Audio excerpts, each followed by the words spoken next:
Hello friends, time to study YouTube channel में आप सभी का स्वागत है। फ्रेंड्स, हम लोग साइंस का जो सीरीज चला रहे हैं जिसमें हम लोग छठा वीडियो देखेंगे। हम लोग फ्रेंड्स थ्योरी सेक्शन, उसके बाद जस्ट हम लोग उससे रिलेटेड एमसीक्यू क्वेश्चन भी देख लेते हैं जो आपके एग्जाम में जहाँ से क्वेश्चन बनते हैं। ठीक है, अगर आपने इससे पहले का वीडियो नहीं देखा तो प्लेलिस्ट में जाकर देख सकते हैं। ये साइंस का सेट प्रैक्टिस आने वाले सभी एग्जाम के लिए इंपॉर्टेंट होगा, जैसे बिहार एसएससी आ रहा है ना, बीपीएससी आएगा, ये सभी के लिए काफी इंपॉर्टेंट होगा। ठीक है, तो अगर इसलिए चैनल से जुड़ जाए और रेगुलर से वीडियो देखें। ठीक है, तो स्टार्ट करते हैं। शरीर के अंदर रक्त को जमने से रोकता है। तो फ्रेंड्स, शरीर के अंदर रक्त को जमने से हिपेरिन नामक प्रोटीन जो है वो शरीर के अंदर रक्त को जमने से रोकता है। ठीक है, अब हम लोग देखते हैं रक्त कोशिकाएं से रिलेटेड कुछ पॉइंट। रक्त को 3 भागों में बांटा जाता है। लाल रक्त कण, आरबीसी कहते हैं उसे, श्वेत रक्त कण, डब्ल्यूबीसी कहते हैं उसे, तथा रक्त बिम्बाणु, है ना, ब्लड प्लेटलेट्स, है ना। तो रक्त को 3 भागों में बांटा गया है, आरबीसी, डब्ल्यूबीसी और ब्लड प्लेटलेट्स। ठीक है, ध्यान रखेंगे। अगला है लाल रक्त कण का निर्माण जो है अस्थि मज्जा में होता है, मतलब रेड ब्लड सेल का निर्माण जो है वो अस्थि मज्जा में होता है। Very very important. ठीक है, और लाल रक्त कण का जीवन काल जो है 20 से 120 दिन होता है, मतलब रेड ब्लड सेल का आयु जो है वो 20 से 120 दिन का होता है। सीक्वेंस ध्यान रखेंगे। और श्वेत रक्त कण का निर्माण होता है तो डब्ल्यूबीसी, है ना, श्वेत रक्त कण का निर्माण जो होता है अस्थि मज्जा, लिम्फ नोड और यकृत और प्लीहा में व्हाइट ब्लड सेल का निर्माण होता है। ठीक है, ध्यान रखेंगे फ्रेंड्स। है श्वेत ब्लड सेल का जीवन काल होता है, व्हाइट ब्लड सेल का जीवन काल जो है वो 2 से 4 दिन का होता है, और रेड ब्लड सेल का जीवन काल जो है वो 20 से 120 दिन का होता है। हम लोग पीछे देखें ना, श्वेत रक्त कण को कहा जाता है, तो फिर व्हाइट ब्लड सेल को जो है ल्यूकोसाइड, है ना, ल्यूकोसाइड कहा जाता है व्हाइट ब्लड सेल को, और रेड ब्लड सेल को कहा जाता है तो इन इरिथोसाइड, इरिथोसाइड जो है वो रेड ब्लड सेल को, और ल्यूकोसाइड जो है वो व्हाइट ब्लड सेल को कहा जाता है। सबसे बड़ा श्वेत रक्त कण है तो फिर मोनोसाइड, मोनोसाइड जो है वो सबसे बड़ा श्वेत रक्त कण है। ठीक है, अगला देखते हैं। लाल रक्त कण मतलब आरबीसी का मुख्य कार्य है शरीर के हर कोशिकाओं में ऑक्सीजन पहुंचाना, जो है वो रेड ब्लड सेल का मुख्य कार्य होता है। और श्वेत रक्त कण मतलब डब्ल्यूबीसी का मुख्य कार्य होता है शरीर को रोगों के संक्रमण से बचाना, व्हाइट ब्लड सेल का वो कार्य होता है। ठीक है, एंटीजन पाया जाता है, तो आरबीसी में एंटीजन पाया जाता है। ठीक है, एंटीजन 2 प्रकार के होते हैं, तो फिर वो ए और बी, है ना, एंटीजन 2 प्रकार के होते हैं, एंटीजन ए, एंटीजन बी। ठीक है, आरबीसी की संख्या पाई जाती है तो फिर वो हीमोसाइटोमीटर से आरबीसी की संख्या मापी जाती है हीमोसाइटोमीटर से। ठीक है, और आरबीसी रेड ब्लड सेल का जीवन काल कितना होता है, तो 20 से 120 दिन तक होता है। ठीक है, अगला देखते हैं। आरबीसी का कवर्गाह कहलाता है, तो आरबीसी रेड ब्लड सेल का कवर्गाह जो है वो प्लीहा कहलाता है। ठीक है, ब्लड बैंक कहलाता है तो प्लीहा, प्लीहा जो है वो ब्लड बैंक कहलाता है। रक्त के थक्का बनने में सहायक है, तो फिर प्लेटलेट्स जो है वो रक्त के थक्का बनने में सहायक है। प्लेटलेट्स का जीवन काल जो होता है 3 से 5 दिन का होता है, प्लेटलेट्स का जीवन काल। ठीक है, प्लेटलेट्स का निर्माण होता है तो अस्थिमज्जा में जो है वो प्लेटलेट्स का निर्माण होता है, अस्थिमज्जा में प्लेटलेट्स की मृत्यु होती है तो प्लीहा में प्लेटलेट्स की मृत्यु होती है। खून थक्का नहीं जमाता है तो हीमोफीलिया रोग में जो है वो खून जो है थक्का नहीं जमता है, हीमोफीलिया रोगों में। ठीक है, रक्त थक्का बनने में सहायक विटामिन है, तो फिर वो विटामिन के जो है रक्त थक्का बनने में सहायक विटामिन है। अगला देखते हैं। लाल रुधिराणु नहीं बनते हैं, तो फिर वो थैलेसीमिया रोग में जो है वो लाल रुधिराणु नहीं बनते हैं, थैलेसीमिया रोग में। ठीक है, रक्त में डब्ल्यूबीसी की अत्यधिक मात्रा में उपस्थिति कहलाती है तो ल्यूकेमिया जो है फिर वो रक्त में डब्ल्यूबीसी की अत्यधिक मात्रा में उपस्थिति कहलाती है। ठीक है, अगला देखते हैं रक्त वर्ग समूह। ठीक है, रक्त समूह होते हैं तो ए बी और ओ जो है वो रक्त समूह होते हैं। रक्त समूह की खोज की थी तो फिर कार्ल लैंड स्टेनर ने जो है वो रक्त समूह की खोज की थी। ठीक है, लैंड स्टेनर को नोबेल पुरस्कार मिला था तो 1930 ईस्वी में। ठीक है, सर्वदाता रक्त समूह कहलाता है तो वो जो है ओ ब्लड ग्रुप का व्यक्ति जो है वो सर्वदाता रक्त समूह कहलाता है। ठीक है, और सर्वग्रही रक्त समूह कहलाता है, मतलब यूनिवर्सल एक्सेप्टर, यूनिवर्सल डोनर हो गया वो, यूनिवर्सल एक्सेप्टर जो सबको सबका ब्लड ग्रहण कर सकता है तो फिर वो है ए बी ब्लड ग्रुप। ठीक है, आर एच फैक्टर संबंधित है तो आर एच फैक्टर जो है वो रक्त से संबंधित होता है। आर एच फैक्टर की खोज तो लैंड स्टीनर व विनर ने 1940 ईस्वी में रिसस बंदर में आर एच फैक्टर की खोज की थी। ठीक है, रक्त को शुद्ध करता है तो फिर किडनी, जिसे वृक्क कहते हैं हिंदी में, रक्त को शुद्ध करता है। ठीक है, अगला वृक्क में मतलब किडनी में प्रति मिनट औसत रक्त प्रवाह होता है, तो वो 1200 सीसी होता है। Very very important. रक्त के शुद्धिकरण की प्रक्रिया कहलाती है, क्या कहलाती है, तो डायलिसिस कहलाती है। ठीक है, अगला देखते हैं रक्त परिसंचरण। रक्त परिसंचरण तंत्र की खोज तो फिर वो विलियम हॉर्वे ने 1628 ईस्वी में की है। ठीक है, शरीर में रक्त परिसंचरण कहलाता है, क्या करता है ना, शरीर में रक्त परिसंचरण करता है तो हृदय जो है शरीर में रक्त परिसंचरण करता है। रक्त में गैसों का आदान प्रदान करता है तो रक्त में गैसों का आदान प्रदान जो है वो फेफड़ा करता है। मनुष्य का औसत रक्तदाब होता है तो 120/80 जो है वो मनुष्य का जो है औसत रक्तचाप होता है mg। 112 जो 120 जो है वो हाइड्रोस्टिक हाइड्रोस्टिक प्रेशर और 80 जो है वो डायलोस्टिक प्रेशर होता है। ठीक है, वायुमंडलीय दाब से अधिक होता है मनुष्य के रक्तचाप। एक मिनट ध्यान रखेंगे, डायलोस्टिक प्रेशर। ठीक है, रक्तदाब मापने वाला यंत्र है तो फिर ब्लड प्रेशर जो कि कितना होता है सामान्य मनुष्य में 120/80 होता है, इसे मापा जाता है तो रिफ से नापा जाता है रक्तदाब। ठीक है, रक्तचाप नियंत्रित होता है तो एड्रिनल ग्रंथि से जो है वो रक्तचाप है ना ब्लड प्रेशर नियंत्रित होता है। व्यक्ति में वृद्धि होने पर रक्तचाप बढ़ता है, व्यक्ति के वृद्ध होने पर मतलब जो बूढ़ा होते जाता है उसका रक्तचाप मतलब ब्लड प्रेशर जो है वो बढ़ जाता है ना, बढ़ता है। ठीक है, जैसे जैसे बूढ़ा होते जाता है। मानव शरीर में रक्त की अपर्याप्त आपूर्ति कहलाती है तो फिर इसकीमी है ना इसकीमिया कहलाती है। मानव शरीर में रक्त की अपर्याप्त आपूर्ति कहलाती है तो इसकीमिया कहलाती है। ठीक है, अब हम लोग देखते हैं पाचन तंत्र से रिलेटेड कुछ पॉइंट। मनुष्य में पाचन प्रारंभ होता है तो फिर वो मनुष्य में मुख से पाचन प्रारंभ होता है। मुख गुहा का पिछड़ा भाग कहलाता है तो ग्रहणी कहलाता है। मुख गुहा गुहा का पिछला भाग। पचे भोजन का अवशोषण जो है कहाँ होता है, पचे भोजन का अवशोषण जो है वो छोटी आंत में होता है। ठीक है, आंत की लंबाई होती है तो वो 22 फीट के बराबर लगभग होती है आंत की लंबाई होती है। ठीक है, भोजन पाचन में सहायक होता है तो फिर एंजाइम जो है वो भोजन पाचन में सहायक होता है। ठीक है, अमाशय से निकलने वाले जरठ रस में कौन सा एंजाइम होता है तो फिर वो पेप्सिन एवं रेनिन एंजाइम होता है अमाशय से निकलने वाले जरठ रस में। ठीक है, अगला है प्रोटीन का पाचन होता है तो फिर वो अमाशय में प्रोटीन का पाचन होता है। अगला देखते हैं प्रोटीन को पचाने वाला एंजाइम है तो पेप्सिन जो है वो प्रोटीन को पचाने वाला एंजाइम है। दूध प्रोटीन को पचाने वाला एंजाइम है तो रेनिन रेनिन जो है वो दूध प्रोटीन को पचाने वाला एंजाइम है। मनुष्य के आहार नाल की औसत लंबाई होती है तो फिर वो 8 से 10 मीटर जो है मनुष्य के आहार नाल की औसत लंबाई होती है लगभग 30 फीट। ठीक है, आहार नाल में स्टार्च के पाचन में अंतिम उत्पाद है तो फिर वो माल्टोज जो है फिर वो आहार नाल में स्टार्च के पाचन में अंतिम उत्पाद है। ठीक फ्रेंड्स, वेरी इंपॉर्टेंट। अगला देखते हैं एंजाइम। एंजाइम से रिलेटेड कुछ पॉइंट को देख लेते हैं।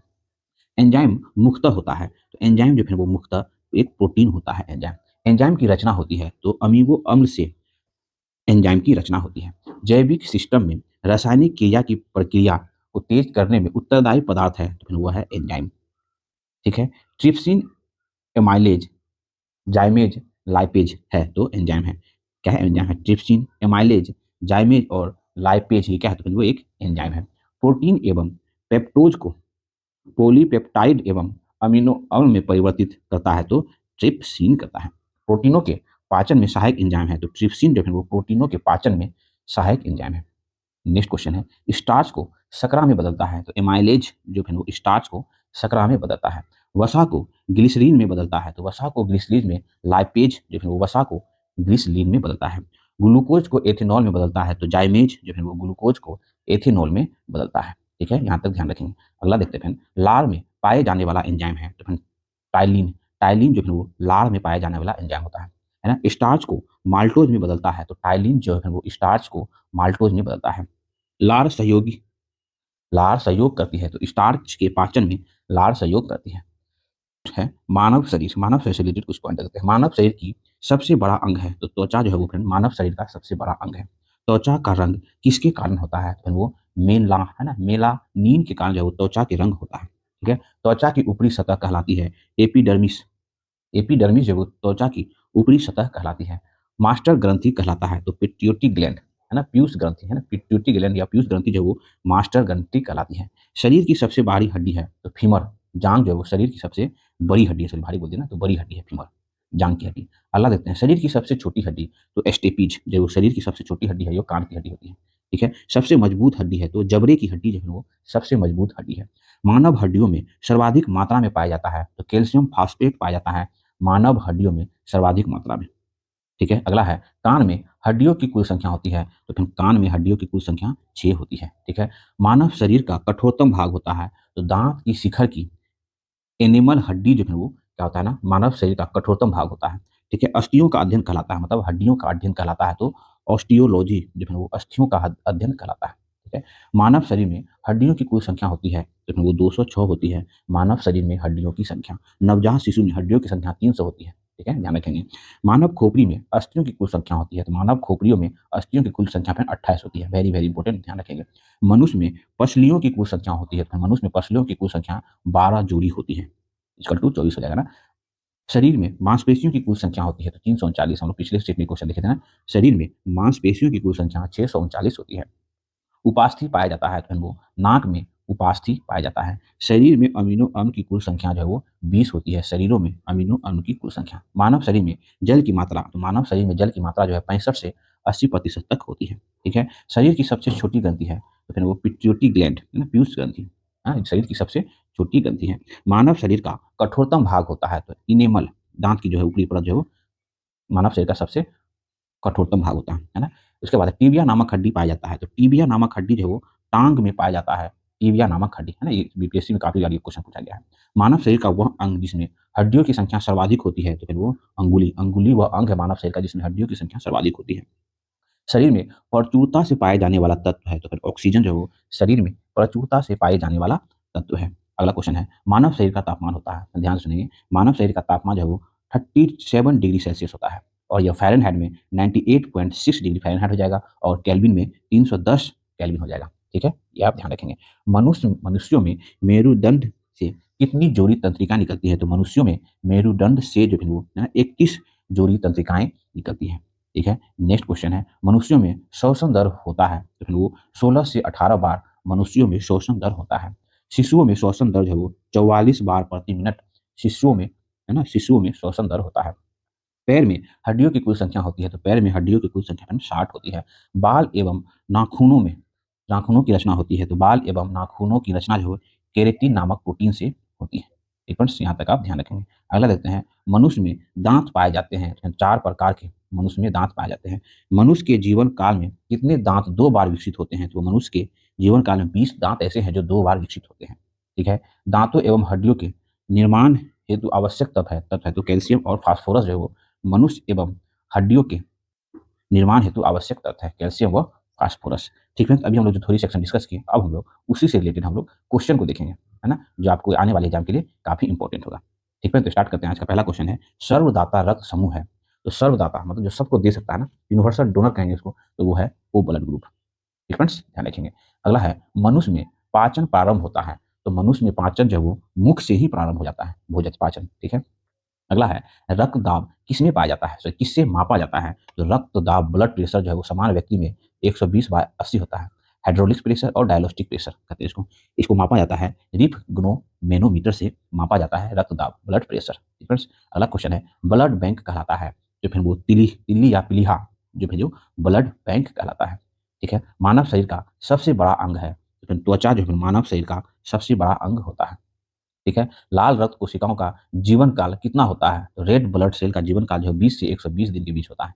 ऑप्शन ए हो जाएगा।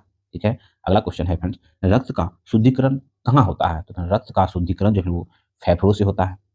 ठीक है। यकृत से होता है, किडनी से होता है ना, उपयुक्त सभी से फिर वो रक्त का शुद्धिकरण होता है। ठीक है। अगला है, मानव शरीर की सबसे छोटी हड्डी है तो स्टेपीज, कान की हड्डी जो है वो मानव शरीर की सबसे छोटी हड्डी है। ठीक है। टीबिया नामक हड्डी किसमें पाया जाता है तो फिर वो टांग में जो है वो टीबिया नामक हड्डी पाया जाता है। अगला क्वेश्चन है, लार किसके पाचन में सहायक होता है तो लार जो है वो स्टार्च के पाचन में सहायक होता है। ठीक है। लार में कौन सा एंजाइम पाया जाता है तो लार में जो है वो टाइलिन नामक एंजाइम पाया जाता है। ठीक है। कान में हड्डियों की संख्या कितनी होती है तो कान में हड्डियों की संख्या जो वो 6 होती है। ठीक है। सर्वग्राही रक्त है मतलब यूनिवर्सल एक्सेप्टर, तो वो है ए बी ब्लड ग्रुप जो है वो सर्वग्राही रक्त समूह है। ठीक है। नेक्स्ट क्वेश्चन है, श्वेत रक्त का जीवन काल होता है तो वो व्हाइट ब्लड सेल का जीवन काल जो है वो 2 से 4 दिन का होता है। वही रेड ब्लड सेल का जीवन काल जो है वो 20 से 120 दिन का होता है। ठीक है। नेक्स्ट क्वेश्चन है, मानव शरीर का सामान्य ताप कितना होता है तो मानव शरीर का सामान्य ताप जो है वो 30 डिग्री सेल्सियस होता है, 98.6 डिग्री फ़ारेनहाइट में हो जाता है और 310 केल्विन हो जाता है ना समान ताप, ये फ़ारेनहाइट, केल्विन और सेल्सियस में, तो उपयुक्त सभी जो है वो समान ताप है मानव शरीर का। नेक्स्ट क्वेश्चन है, मनुष्य में कितनी जोड़ी पसलियां होती हैं तो मनुष्य में जो है वो 12 जोड़ी पसलियां होती हैं। अगला है, मनुष्य की औसत रक्तदाब कितना होता है तो 120/80 जो है वो मनुष्य का औसत रक्तचाप होता है और रक्तचाप जो है वो रिफ-ग्नो-मैनोमीटर से मापा जाता है। ठीक है। 120 जो है वो हाइड्रोस्टिक प्रेशर और 80 जो है वो डायलोस्टिक प्रेशर कहलाता है। ठीक है, ध्यान रखेंगे। रक्त परिसंचरण तंत्र की खोज किसने की थी तो रक्त परिसंचरण खोज की जो है विलियम हॉर्वे ने खोज की थी। ठीक है। शरीर की सबसे बड़ी हड्डी होती है तो फिर वो फीमर, फीमर जो है वो शरीर की सबसे बड़ी हड्डी होती है है ना, जांघ की हड्डी। नेक्स्ट क्वेश्चन है, मानव शरीर की सबसे बड़ी ग्रंथि है, तो मानव शरीर की सबसे बड़ी ग्रंथि जो है यकृत जो है वो मानव शरीर की सबसे बड़ी ग्रंथि है। अगला क्वेश्चन है, एंजाइम मूलतः होता है, तो फिर एंजाइम जो है वो मूलतः क्या होता है, तो प्रोटीन होता है। ठीक है। मानव शरीर में रक्त के शुद्धिकरण की प्रक्रिया को कहते हैं, तो मानव शरीर में रक्त के शुद्धिकरण की प्रक्रिया को डायलिसिस कहा जाता है। ठीक है। श्वेत रक्त कण का मुख्य कार्य है, तो श्वेत रक्त कण का मुख्य कार्य है शरीर की प्रतिरक्षा, जो है श्वेत रक्त कण का मुख्य कार्य है। नेक्स्ट क्वेश्चन है, लाल रक्त का निर्माण होता है, तो फिर वो अस्थि मंजा में जो है वो लाल रक्त का निर्माण होता है। ठीक है। आर एच फैक्टर का नाम किससे संबंधित है, तो आर एच फैक्टर का नाम जो है वो बंदर से संबंधित है। ठीक है, इसी में पहले खोजा गया था। रक्त समूह के खोज करता है, रक्त समूह की खोज करता है ना, तो रक्त समूह की खोज करता है जो लैंड स्टीनर जो है वो रक्त समूह की खोज करता है, और उसे 1930 ईस्वी में नोबेल पुरस्कार भी दिया गया था। अगला क्वेश्चन है, रक्त का थक्का बनने में सहायक होता है, तो फिर विटामिन के है ना, विटामिन के भी जो है ना रक्त का थक्का बनने में सहायक होता है। नेक्स्ट क्वेश्चन है, मानव रुधिर में कोलेस्ट्रॉल का समान स्तर है, तो मानव रुधिर में कोलेस्ट्रॉल का समान स्तर जो है 140-180 mg होता है। ठीक है। नेक्स्ट क्वेश्चन है, मानव शरीर में अमीनो अम्ल की संख्या होती है, तो मानव शरीर में अमीनो अम्ल की संख्या जो है वो 20 होती है। ठीक है। नेक्स्ट क्वेश्चन है, मानव त्वचा को रंग देने वाला कण है, तो मानव त्वचा को रंग देने वाला कण जो है वो वर्ग जो है वो वर्ण जो है वो मेलानिन जो है मानव त्वचा को रंग देने वाला वर्ण है। ठीक है, ध्यान रखेंगे। नेक्स्ट क्वेश्चन है, त्वचा की ऊपरी सतह कहलाती है, तो फिर वो एपिडर्मिस, एपिडर्मिस जो है वो त्वचा की ऊपरी सतह कहलाती है।